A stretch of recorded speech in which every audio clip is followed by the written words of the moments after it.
کبھی جب تک حضرت علی زندہ رہے ہیں کبھی انہوں نے حضرت معاویہ کو برا کہا ہو، سب و شتم کیا ہو، ان کی تکفیر کی ہو، کافر ہیں، گمراہ ہیں، جہنمی ہیں.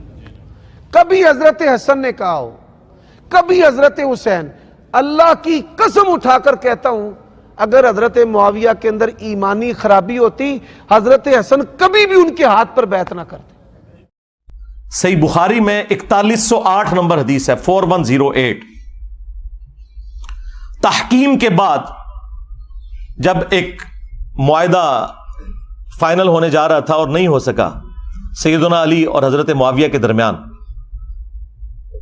اس کے بعد جب حضرت معاویہ مدینہ شریف آئے تو انہوں نے وہاں ایک خطبہ دیا. بخاری کے الفاظ ہیں کہ حضرت حفصہ جو تھی، سیدہ حفصہ حضرت عمر کی بیٹی اور عبداللہ ابن عمر کی بہن اور ام المومنین بھی، انہوں نے اپنے بھائی عبداللہ بن عمر سے کہا کہ جاؤ حضرت معاویہ آئے ہیں تو وہ خطبہ دے رہے ہیں، تمہاری غیر موجودگی کو کہیں فتنہ نہ شمار کر لیا جائے، تو تم جا کے ان کی تقریر سنو. کیونکہ اس وقت پولیٹیکل اختلافات تو چل رہے تھے، تو عبداللہ بن عمر پھر وہ مجبوراً چلے گئے. اور وہاں پہ حضرت معاویہ نے تقریر کرتے ہوئے کہا کہ تم میں جو اس امر خلافت کے اندر خواہش رکھتا ہے نا، وہ اپنا سینگ اٹھائے، میں اس کے باپ سے بھی زیادہ خلافت کا حقدار ہوں، نعوذ باللہ. اور یہ کنایا کیا انہوں نے حضرت عبداللہ بن عمر کی طرف. وہ اگلی جو اس روایت کا حصہ ہے بخاری کا وہ آپ کو کلیئر کر دے گا.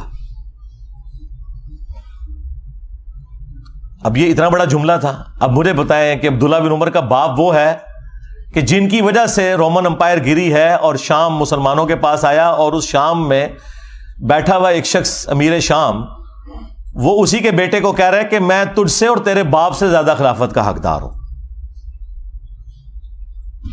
یہ بخاری شریف ہے جی، یہ اصول الکافی شریف نہیں ہے، ہاں یہ مولانا شریف نہیں ہے، یہ بخاری شریف ہے. اب عبداللہ بن عمر کو غصہ تو آیا لیکن خاموش ہو گئے. اور وہ خاموش کیوں ہوئے؟ آج بھی لوگ کہتے ہیں نا کہ جی صدیوں سے لوگ کیوں نہیں بول رہے تھے، اس زمانے میں نہیں لوگ بول سکے. وہ ہمارے استاد مولانا اسحاق صاحب والی بات ہے کہ ماما روزانہ حسین نہیں جم دیا. ہاں، حسین ابن علی اور عبداللہ ابن عمر دونوں کی نیچرز میں فرق تھا. تو بعد میں ایک دوسرے صحابی کہتے ہیں عبداللہ بن عمر سے کہ آپ نے اسی وقت معاویہ کو جواب کیوں نہیں دیا جب وہ یہ کہہ رہا تھا کہ میں اس کے باپ سے بھی زیادہ خلافت کا حقدار ہوں. تو عبداللہ بن عمر نے کہا کہ میں نے ارادہ تو کیا کہ میں اپنی گوٹ کھولوں، یعنی وہ احتبا کر کے دونوں گھٹنوں کو یوں لے کے بیٹھے تھے، اور میں اسے اسی بھرے مجمع میں جواب دوں کہ تجھ سے زیادہ خلافت کا حقدار وہ ہے کہ جس نے تم سے اور تمہارے باپ سے جنگ کی تھی جب تم لوگ کافر تھے اور ہم لوگ مسلمان تھے. یعنی تم لوگ بعد میں مسلمان ہو کر طلقاء فتح مکہ کے موقع پر تم لوگوں نے معافیاں مانگ کے اسلام قبول کیا. تم لوگ آج آ کے عمر اور اس کے بیٹے کے بارے میں کہہ رہے ہو کہ ہم اس سے زیادہ خلافت کے حقدار ہیں. مجھے بتائیں، جو شخص یہ کہے کہ میں عمر سے زیادہ خلافت کا حقدار ہوں، اس نے علی کی خلافت کہاں سے ماننی تھی؟ یہ اب سنی شیعہ سے مسئلہ اٹھ چکا ہے جی. وہ قصاص عثمان چاہتے تھے، قصاص عثمان چاہنے والا یہ کہے گا کہ میں حضرت عمر سے زیادہ خلافت کا حقدار ہوں، تو انٹینشن تو انہوں نے خود کھول کے بتا دی. اچھا، اب یہ بڑی حیران کن بات ہے، اسے آپ کرامت سمجھیں یا انٹینشنلی ایسا ہوا. یہ سیم الفاظ صحیح مسلم کے اندر موجود ہیں حضرت عمر کے بھی. ایک تو وہ بخاری میں حدیث ہے نا، جب آپ کو زخم لگے تو آپ نے 6 رکنی کمیٹی بنائی اور کہا کہ میں اپنے بعد اس امر خلافت میں ان 6 بندوں کے سوا کسی کو حقدار نہیں سمجھتا کہ رسول اللہ اپنی وفات تک ان سے راضی رہے. علی، عثمان، طلحہ، زبیر، عبد الرحمن بن عوف اور سعد بن ابی وقاص، ان میں سے کسی کو خلیفہ چن لینا میرے بعد. اور مسلم شریف میں الفاظ ہیں کہ آپ نے خواب دیکھا کہ ایک مرغے نے آپ کو ٹھونگ ماری ہے. اس کے بعد آپ نے جمعے والے دن خطبہ دیا اور اگلا جمعہ آپ کو نصیب نہیں ہوا، بدھ والے دن آپ کی شہادت ہو گئی، اور کہا کہ میں نے خواب دیکھی ہے اور میں نے اس کی تعبیر یہی کی ہے کہ عنقریب مجھے قتل کر دیا جائے گا، اور اگر میں اچانک مارا جاؤں تو اپنی خلافت کو ان 6 بندوں سے باہر نہ جانے دینا کہ جن سے رسول اللہ اپنی وفات تک راضی رہے.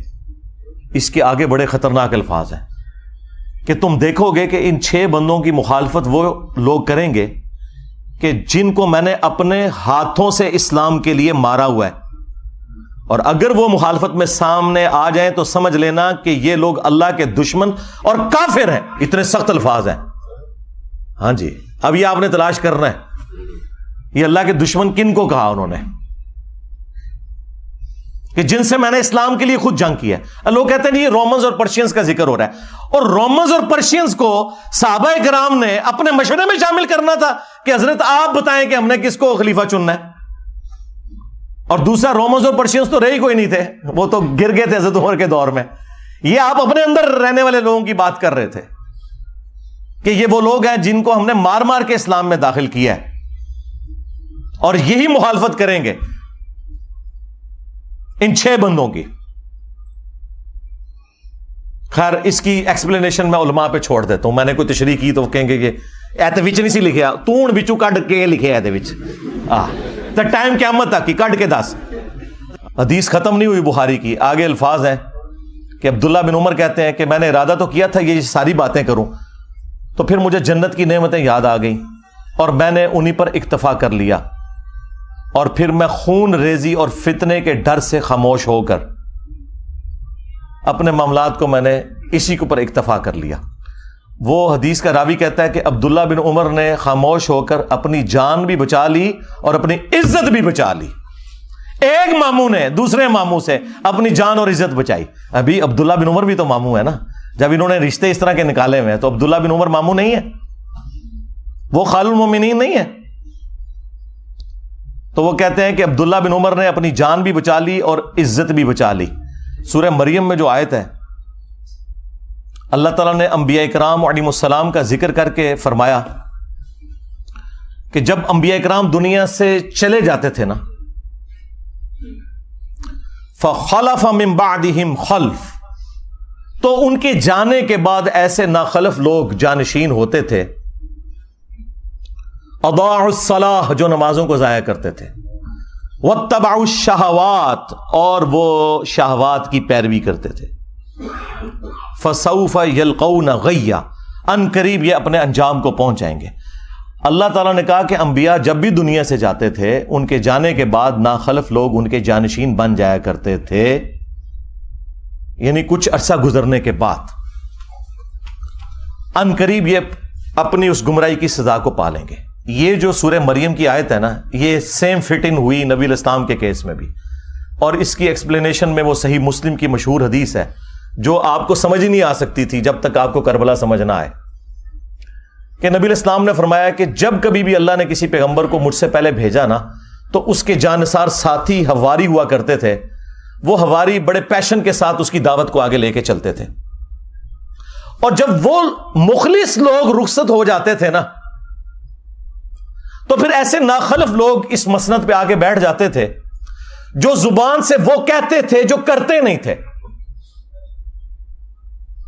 اور جس کے کرنے کا حکم دیا گیا ہوتا تھا اس کی مخالفت کرتے تھے, الٹ چلتے تھے. ایسے لوگوں کے خلاف جو اپنے ہاتھ سے جہاد کرے وہ مؤمن ہے. کون؟ حسین ابن علی. جو اپنی زبان سے جہاد کرے وہ بھی مؤمن ہے, اور جو اپنے دل میں جہاد کرے, یعنی اگر کمزور ہے دل میں ہی برا مانے, سامنے نہ آئے, عبداللہ بن عمر, عبداللہ ابن عباس, عبداللہ ابن زبیر, اس جیسے لوگ, وہ بھی مومن ہے, لیکن ظاہر ہے کہ یہ اس لیول کے نہیں. اور فرمایا اس کے بعد رائی کے دانے کے برابر بھی ایمان نہیں ہے اگر کوئی دل میں بھی برا نہیں سمجھتا. یہ جو حدیث ہے کہ تمام انبیاء کے ساتھ ایسا ہوا ہے, تو دیکھ لیں سیدنا حسین ابن علی ہی سامنے آ کے کھڑے ہوئے,